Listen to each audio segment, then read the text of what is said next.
Hi everyone, I'm Dr. Monica Michelle. Welcome back to my YouTube channel.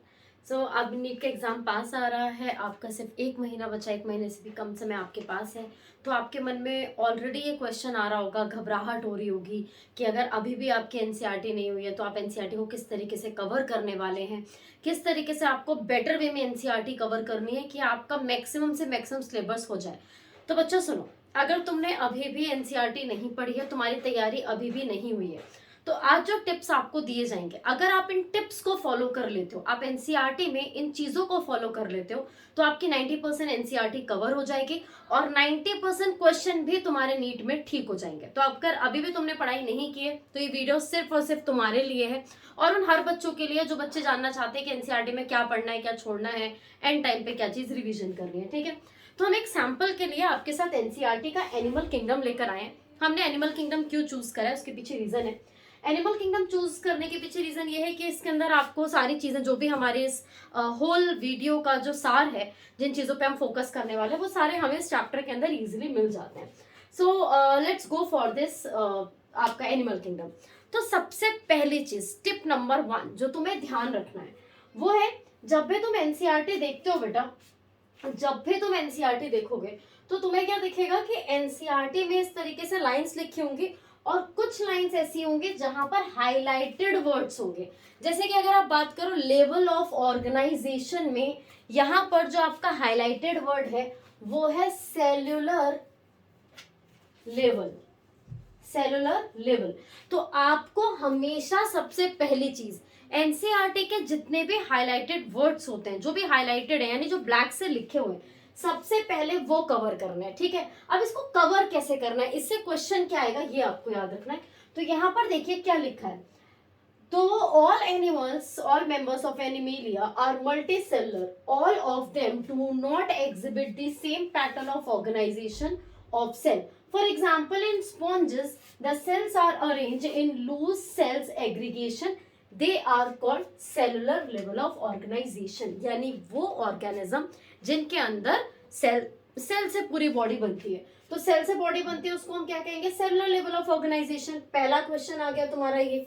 दूसरा question किसके अंदर हो रहा है, एग्जाम्पल क्या दिया हुआ है, स्पॉन्जेस के अंदर दिया हुआ है, ये तुम्हारा क्वेश्चन बन गया। यानी यहाँ पर कहा क्या गया है, सारे एनिमल जो होते हैं उनके पास पैटर्न ऑफ ऑर्गेनाइजेशन प्रेजेंट होता है। तो पहले जो टिप है वो ये है कि जितने भी आपको डार्क वर्ड्स दिए होते हैं, जो हाईलाइटेड वर्ड्स होते हैं, उनको सबसे पहले करना। जैसे कि थोड़ा सा और नीचे आओगे तो आपको यहाँ पर मिल जाएगा टिश्यू लेवल ऑफ ऑर्गेनाइजेशन। ये लिखा है टिश्यू लेवल ऑफ ऑर्गेनाइजेशन, ये हाईलाइटेड वर्ड है।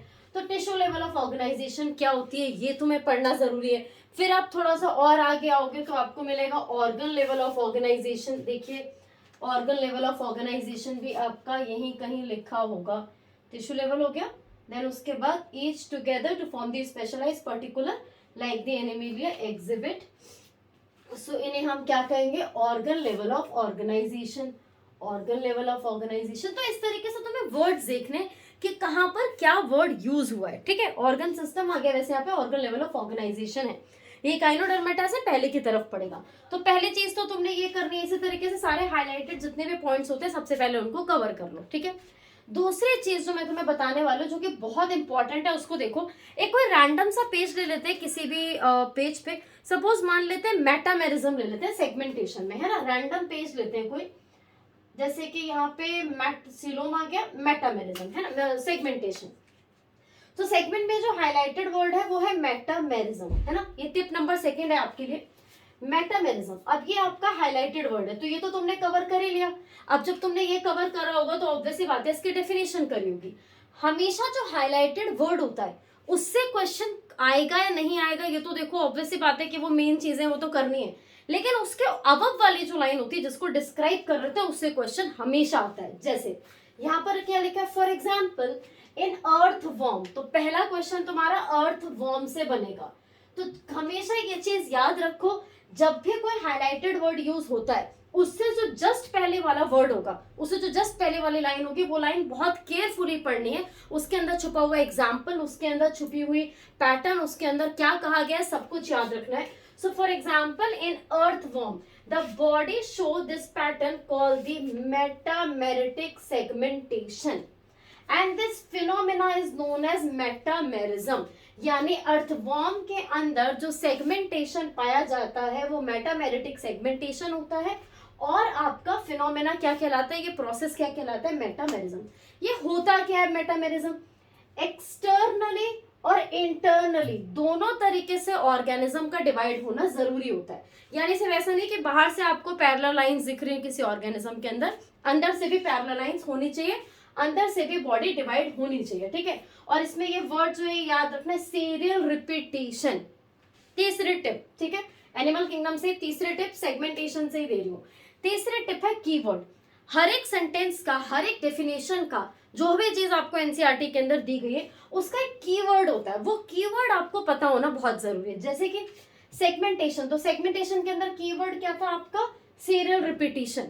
अगर मैं इस वर्ड को हटा दूं, ठीक है, पहला वर्ड है ये, अगर मैं इस वर्ड को हटा दूं तो ये पूरा का पूरा सेंटेंस जो है वो खराब हो जाएगा। In some animal the body is externally and internally divided into segments with a of at least some organ, और मैं सीरियल रिपीटेशन की जगह कर दूं डिवाइडेड इनटू ऑर्गन और सम डिफरेंट पार्ट्स में, ठीक है। तो यानी पहला वर्ड तो ये हो गया रिपीटेशन वाला, मुझे ये याद रखना है। दूसरा कीवर्ड क्या है, एक्सटर्नल और इंटरनल। इन दोनों के बिना ये पूरा का पूरा सेंटेंस जो है वो खराब हो जाएगा। तो ये तुम्हारे दो कीवर्ड्स हैं, ये कीवर्ड्स हमेशा याद रखो। तो टिप नंबर 1 के अंदर हमने आपको कहा हाईलाइटेड पॉइंट्स करने के लिए। टिप नंबर 2 के अंदर हमने आपको क्या बोला कि हमेशा याद रखो जो भी हाईलाइटेड पॉइंट होता है उससे ऊपर क्या कहा गया है, उससे ऊपर वाली लाइन में जो भी एग्जाम्पल होता है, जो भी सेंटेंस दिया होता है, उसको बहुत ज्यादा ध्यान रखना है। तीसरी जो टिप है वो है आपको याद रखनी होती है कि आपका कोई भी जो सेंटेंस है उसके अंदर कितने कीवर्ड्स यूज हुए हैं, वो कीवर्ड्स आपको पता होने चाहिए, ठीक है, क्योंकि उस कीवर्ड से क्वेश्चन बनता है। नेक्स्ट मैं आपको थोड़ा सा आगे लेकर जाऊंगी यहाँ पे। नेक्स्ट टिप जो है आपकी, कभी भी आप किसी भी चीज पे जाते हैं, किसी भी चैप्टर पे, उसमें एक फ्लो चार्ट दिया होता है, उसमें कई चार्ट दिए होते हैं, टेबल्स दिए होते हैं, ये बहुत इंपॉर्टेंट होते हैं, ये हमेशा करके जाना है तुम्हें। तो अगर तुमने ये 3 चीजें ये फॉलो कर ली और 4th चीज तुमने ये फॉलो कर ली तो तुम्हारी एनसीईआरटी काफी हद तक कवर है। इसके बाद आगे चलते हैं।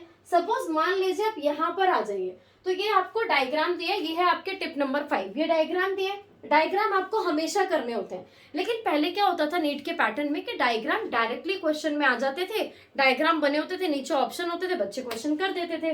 लेकिन अभी आप अगर 20-21 का पेपर उठाएंगे तो आप देखेंगे कि पेपर में चेंजेस है, पेपर के लेवल को थोड़ा अच्छा किया गया। तो पेपर के लेवल को अच्छा करने के लिए उन्होंने क्या किया कि यहाँ पर जो भी डायग्राम होगा उस डायग्राम को वो क्वेश्चन में नहीं देंगे, ठीक है, लेकिन डायग्राम से क्वेश्चन जरूर बनाएंगे। तो कैसे, सपोज मान लीजिए यहाँ पर ये एग्जाम्पल है ए, तो ए के अंदर आपको साइकन दिया हुआ है, ठीक है।